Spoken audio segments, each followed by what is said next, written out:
Now the blue tomato, it's causing a bit of a stir. It's commonly called the OSU Blue. The original name was, where are we? OSU Blue, Oregon State University Blue. Developed by the Oregon State University, no surprise. They recognise that tomatoes are the most consumed fruit on the planet. Everybody likes them, but they wanted to create a slightly healthier one. This is the story anyway. And what they did, they isolated some of the other varieties, of the other 14 varieties that we talk about. Some of them have got more blue pigments in them. And they actually took those and crossed them and managed to get them crossing with the normal tomatoes and develop a blue pigment in the tomato.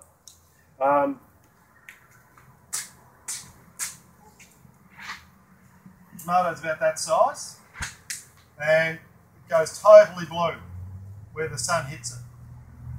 It'll all be blue, and then it ripens on the bottom where the sun doesn't hit it. It turns a normal red colour, and that's how you tell them they're ripe. Now they did it because it contains a lot more nutrients. So it's the original name was Indigo Rose. Found it. There we go. And in doing so, they actually made the tomatoes more resistant to botrytis, which is a grey mold, which commonly affects them. So they're actually quite resistant to another pest, another disease that tomatoes commonly get. So it's proved to be quite beneficial. It's also very beneficial to us. It's got the same pigments and things that blueberries have. Right. So they're quite good from that. Are you going to get more benefits from eating a blueberry versus a blue tomato? Yes, you are. But it's just another thing. Yeah. All those blue pigments are really good for us, and we just don't eat enough of them. That was the whole idea of the breeding program. And it's a very good tomato. It's quite a good tomato. Now, in my research, I did discover that there was another company involved in doing the research in England from the John Imes Centre, who used to be really good. John Imes is a really good centre in England, made potting mixes and things like this. It would appear they've gone to the dark side. They actually use GMO technology to produce also a blue tomato. Their blue tomato, though, is blue throughout the tomato, not just on the skin. And so it's quite different. They did it by isolating the blue snapdragon and inserting the snapdragon gene into the tomato that way, not through normal breeding processes unlike this one.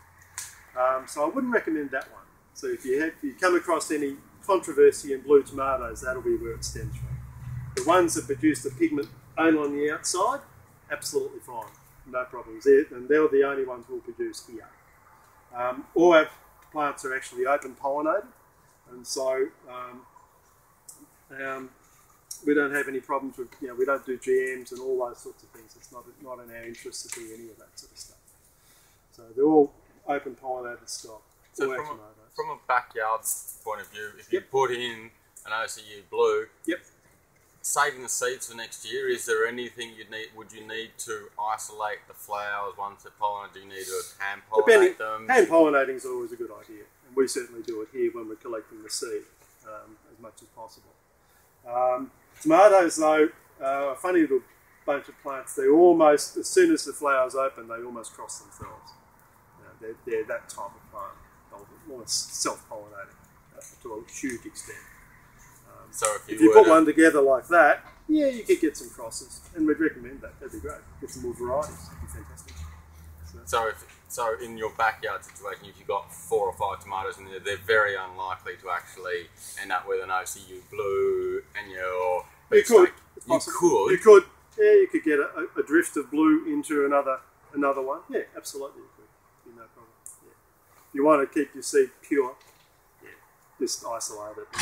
Normal sort of technique. So the OSU, the Oregon State University, developed the blue, and they said, right, we've developed it.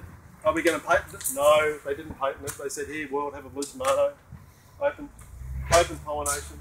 And from that, the various breeders have gone out and made their own selections. So now we have a variety produced in America by a particular tomato grower. You may have heard of the green zebra. really popular, really good tomato.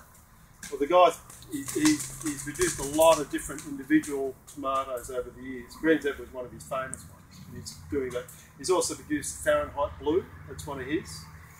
And he produced Dancing Smurfs. Is another one, another blue tomato.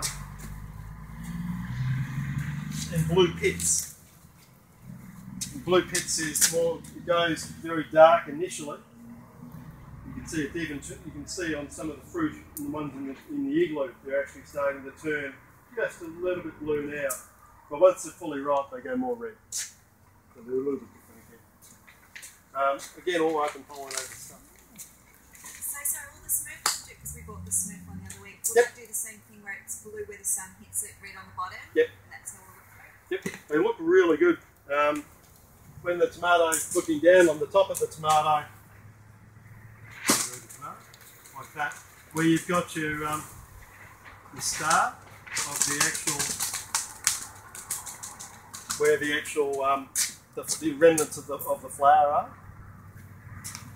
Once it's ripe and you peel that off, you end up having this beautiful pattern on top of the tomato where the sun hasn't hit it. It looks absolutely gorgeous. Fantastic. The blues. Which is the most blue? The most blue. Look, the Smurfs were gorgeous. They were particularly good, and we've run out of them. So I'd recommend the Smurf would be fun. My next one would be the OSU Blue, the classic, the original. Is exceptionally good to grow. It's a good producer, produces a good amount of stock. Yeah, tends to be. Really, yeah, it's quite robust. It's a good grower.